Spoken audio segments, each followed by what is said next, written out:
On this episode of the Backstage Experience, we take you backstage with the stars of Marvel's The New Mutants, Netflix's hit series Teenage Bounty Hunter, and are joined by the stars of Bill and Ted Face the Music. Plus, we go backstage with the world premiere debuts of The Batman, Justice League Snydercut, and everything DC Comics related at DC FanDome. All this and more on this episode of the Backstage Experience. From Hollywood to Houston, New York to London, Dave Morales and John Stenvall take you backstage with the biggest names in the world of entertainment and beyond. Follow them into a new age of movies, music, gaming, and technology like you've never seen before. This is the Backstage Experience. Hey everyone, and welcome to the Backstage Experience. I'm John Stenvall. We get things started with a movie that some people are calling the first horror movie in the Marvel Cinematic Universe. But is that so? Is The New Mutants a horror movie? Our very own Dave Morales sat down with the cast to find out how scary the movie really is.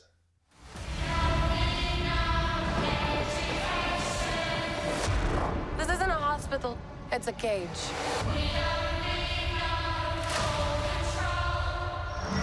It's important we find out your power so we can help you get better. Horror thriller is how they're describing this film. How scary is it? It's really a matter of how scared do you get. And I keep saying that this story needs to be scary because of what these characters live through. It would not do it service if it was, some sort of comedy or just flat out superhero, because we're not ready to be heroes. We're not even heroes for ourselves. We're kids trying really hard to understand and come to terms with who we are. Yeah. So the horror element is necessary. Yeah, but it does have, there's a real, there's a romance story in there. And also for me, just kind of the coming of age story really shines through as well. So full-fledged horror fans don't expect it to be the scariest thing you've seen, because it's not going to be, but X-Men, so in that world, it is scary. I want to talk about getting ready for a role like this, because there's the physical aspects of this. I mean, the training, that kind of stuff. But how do you get ready for a role like this?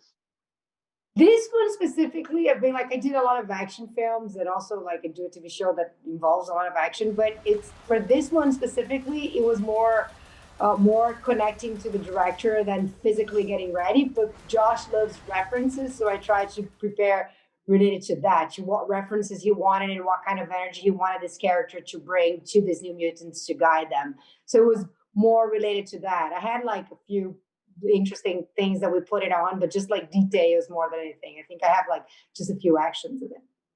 Anya, the plus and the minuses is on the costumes. Was it fun to dress up? Tell me what you can. Ooh, so much fun. I think for any character, whenever you get to put on your costume for the first time, it really brings it together. Before you've seen the costume, you're a bit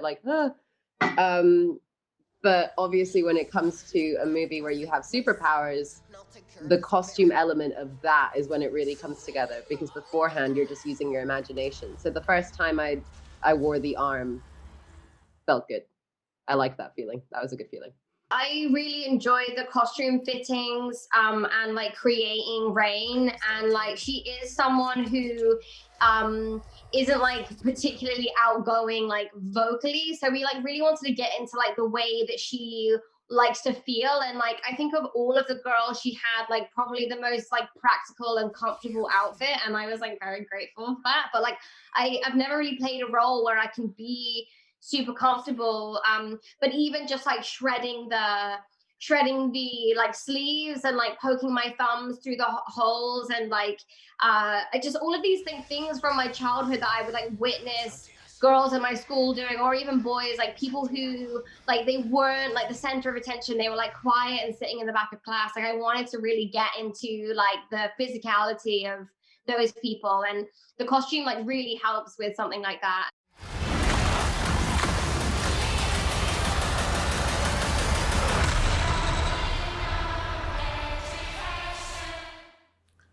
It'll be interesting to see how Marvel incorporates these characters moving forward. the New Mutants was made before the Disney acquisition, so how they're going to be placed inside the Marvel Cinematic Universe is still unknown.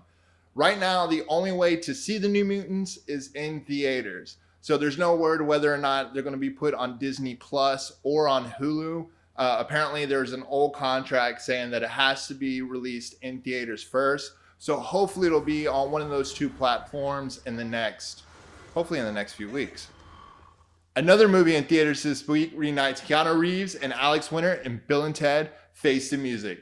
The movie is 29 years in the making, so we sat down with stars Alex Winter and William Sadler to ask them what took so long. Bill, we've spent our whole life trying to unite the world, and I'm tired, dude. Ted, we have a destiny to fulfill. Whoa! Whoa! Greetings, my excellent friend. Gentlemen, it is great to see you both. I was so excited. I was one of those fans that was screaming universally around the world when this was finally going to happen. Alex, I'm going to start with you. What took so long? Well, you know, Bill and Ted movies are never easy. We have made 3, and they have all been hard, but they're always worth it, and they all somehow manage to find their way. So, to your point, it was really fan-driven, and we had not set out to make a third one. None of us assumed we were going to make a third one, but the guys, Chris Matheson and Ed Solomon, had a great idea. Keanu and I loved it. They wrote a great script, and then we stuck it out in the universe, and the fans got behind it, and they blew wind into the sails, and off we went. But it took a little bit of time. William, you heard the screams around the world, right? I mean, when this was finally coming together, I was on Twitter like crazy. I was following the account immediately. I mean, I know I wasn't the only one, but you could feel the passion, right? I couldn't believe it. I was like, where were these? I mean, 29 years ago, this bogus journey opened and it had a run, and then it closed, and then, you sort of forget. You don't realize when you make movies how they land, how people take them and make them their own. And I was just blown away. I mean, I heard the scream that went around the world when they, and I was absolutely amazed. I was just amazed. I probably have to give you both my man card, so I'll do it right now, because honestly, I was crying. When the opening scenes, I was like, this is so freaking cool. So, so what was it like for you, Alex, when you jumped back into the character? What was that first day of filming? What was going through you? Were you crying? What were you feeling? No, I don't think I was crying from the heat. We shot in New Orleans in the middle of the summer. I think a lot of us were crying. But it was very gratifying to finally get the film off the ground. We had an enormous amount of gratitude to the fan base for sticking with it and being so vocal. I mean, it sounds like sort of like phony baloney, but it really is true. It really was what made the difference in getting the film financed. So, I think Keanu and I both felt a real warmth, on day one. It was very much of a reunion. Not for us so much. We see a fair amount of each other, but for a lot of the cast that came back and a lot of crew that came back, and just getting back to the phone booth. It was our very first shot on day one, was in the phone booth, and that was quite sweet. Be excellent to each other and party on, dudes. Bill and Ted Face the Music is now playing in theaters.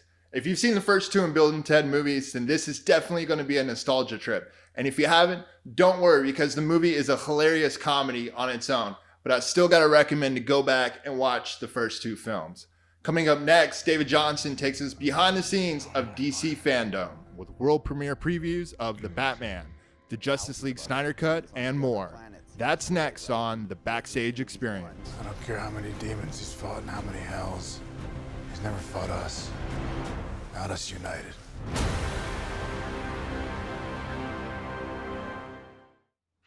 Over the weekend, Warner Brothers held their first ever DC FanDome to give us a sneak peek of all the upcoming releases that they have for their biggest franchises. David Johnson takes us behind the scenes of the event, which held sneak peeks of The Batman. We saw Zack Snyder's The Justice League Snydercut, and more. David, tell us about all what you saw. Yes, sir. There was a lot of great things that happened during DC FanDome. A couple bright spots. We talked about the Batman. Everybody's excited about it. Everybody's wanting to know more. And at DC FanDome, we were able to come away with some more information regarding Matt Reeves, the Batman. It's going to be Batman in his second year. So he's not a veteran. He's not experienced. He makes mistakes. He does things the wrong way.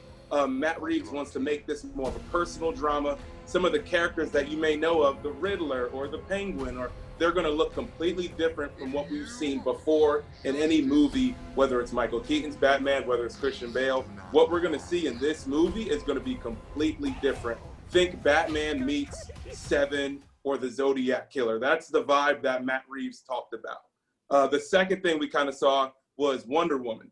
Wonder Woman, we saw the official new trailer for Wonder Woman. It looked really good. We got to speak to the cast as well as the original Wonder Woman, Linda Carter herself. And with Wonder Woman, we also got to look at the new Justice League Zack Snyder version. And so for that version, we learned that Zack Snyder not only is continuing his own version of what he originally wanted to do, but it's going to be 4 hours long. It's going to be a 4-hour miniseries that's coming to HBO Max in 2021. So we're going to get 4 different episodes of this Justice League movie so we can better flesh out what Zack was originally trying to do. And the last thing that we got to see was WB Montreal released their first look at their new upcoming game called Gotham Knights. Now, this game, Gotham Knights, Batman is dead. This story isn't about Batman. It's about the Bat family. It's about Robin. It's about Nightwing. It's about Batgirl. And it's about Jason Todd. And this story that you play through, this game that you play through, it's about them trying to uncover the mystery of the Court of Owls and them going up against the Penguin, the Riddler, Mr. Freeze. It's them going against Batman's villains, but also trying to figure out what happened to Batman, what happened to Bruce Wayne, and how did all of this happen. So that's what we got a peek at during DC FanDome. Thank you, David. I'm looking forward to Batman the most. I've always been a fan of Christopher Nolan's The Dark Knight series, so I'm curious how Robert Pattinson is going to compare.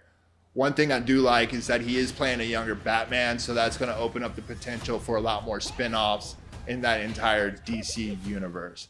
If you'd like to attend FanDome, they're doing another event. You can register online at dcfandome.com. It'll be held on Saturday, September 12th, and will include panels with the cast of Black Lightning, Harley Quinn, Superman, Man of Tomorrow, and much, much more. So if you want to register for that, visit dcfandome.com. Coming up, we take you backstage with Netflix's hit series, Teenage Bounty Hunters. That's next on The Backstage Experience. We got the perp, and also she got laid today. Jesus. She did, and I'm really proud of her. Oh, well, thank you. You're just weird. Teenage Bounty Hunters is one of the most popular series on Netflix this week. The show follows twin sisters Sterling and Blair as they attempt to navigate life in high school, all the while working as bounty hunters on the side. Stars Maddie Phillips, Angelica Bett Fellini, and Kadeem Hardson join us on the Backstage Experience to take us behind the scenes with Teenage Bounty Hunters. All right, girls. If you want to keep working with me, the assignment, bring in the fugitive. We obviously have a gift for this line of work. What if we become the best bounty hunters in Atlanta? What's stopping us? Hola, Carolina. Yo soy trabajo. Can't take your eyes off me. A lot of people are watching this. The reaction to this show, and rightfully so, has just been extremely positive. How did that make you feel as you started seeing, everybody's talking about it? It's been such an interesting experience because the doing it was so fulfilling and just the epitome of my wildest dreams that I kind of was like, I don't know how anything could top that experience. I don't know how anything could top getting to meet Kadeem and getting like a best friend, mentor, father figure out of that. And also getting a sister. And also getting another sister in Kathleen Jordan, our creator, and getting, to work with the best people in the business. There's just, what more can you want?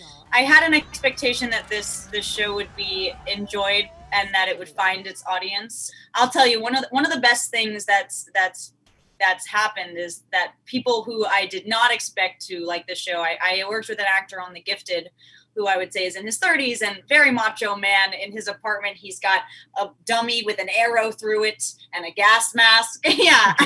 And I'm like, yeah, that's not true.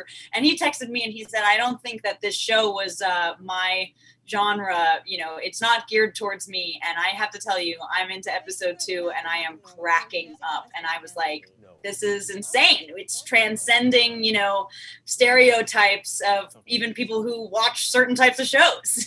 So that's been amazing. Bowser is something else, man. Everybody is just like the finale was insane, and we're not going to bring that up. But you guys, I mean, tell me what it's like for you, man. It's the most fun I've had. I can't remember the last time I had this much fun. This was the character that I really had a lot of input and shaping, and Kathleen and the producers, they really give me the freedom to try lots of stuff and to really make him weird in a way, and having to deal with, you know, thing 1 and thing 2. Yeah, they're killing it.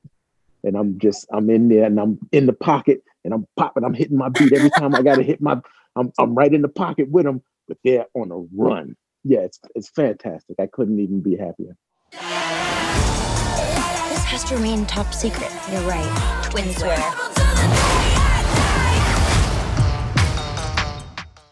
Teenage Bounty Hunters is now streaming on Netflix. The entire season, all 10 episodes are now online. They're about 50 minutes each. So if you're looking for a show to binge this weekend, Teenage Bounty Hunters is the show.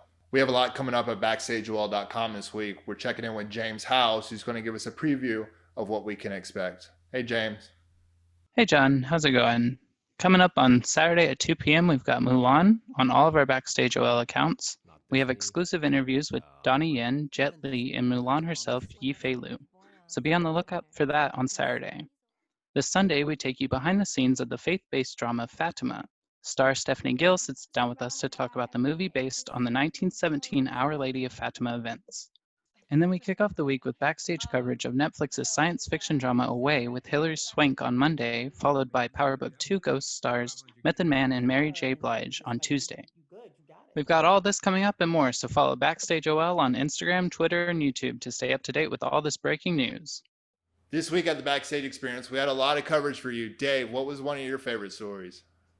I am excited because it feels like the summer movie season is finally upon us. Mutants and Most Excellent. See what I did there? Of course, Bill and Ted. We have lots more coming up, so set your calendars now. Next week, more the Backstage Experience.